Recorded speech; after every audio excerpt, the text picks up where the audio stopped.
Most expensive mistakes in all history. New Coke.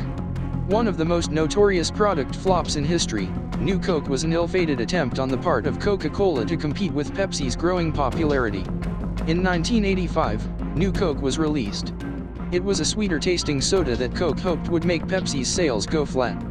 However, New Coke turned out to be an enormous and costly mistake. Nobody liked it, and Coke fans were so upset that the original flavor had to be brought back. Coke had spent $4 million to develop the new flavor and was left with $30 million in unsold New Coke, for a grand total of $34 million lost. Apple founder sells shares. Most of us know Steve Jobs and Steve Wozniak as the founders of Apple, but back in the 70s when it all began there was a third founder. Ron Wayne actually drew the first Apple logo and wrote the Apple I manual.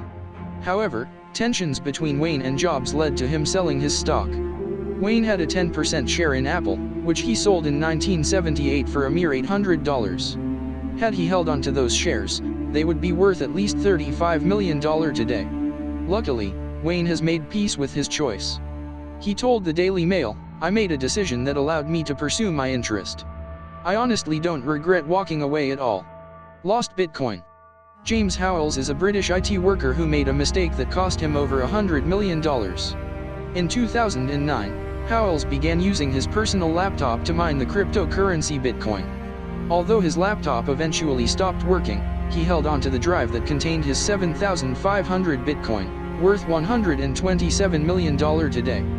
Then, in 2013 he mistakenly put that drive in the bin, and it was taken out with the trash. As late as 2017, Howells was still lobbying his city to allow him to search the landfill for his lost Bitcoin. Unfortunately, the drive is by now certainly buried under 6 years of waste, and according to the city, undertaking a search would cause a huge environmental impact on the surrounding area. Sony buys Columbia Pictures. In 1989, Sony made a costly mistake in acquiring Columbia Pictures. Sony spent $4.8 billion to buy out the film studio, but a few years later they would grow to regret the purchase. Due to a series of box office flops, Sony announced in 1994 that they had no hope of making back their investment in Columbia. By that time, they had lost $3.2 billion in the deal. Sony may be singing a different tune today. Columbia Pictures appears to be on an upswing thanks to movies such as Skyfall, The Amazing Spider-Man, and Men in Black 3.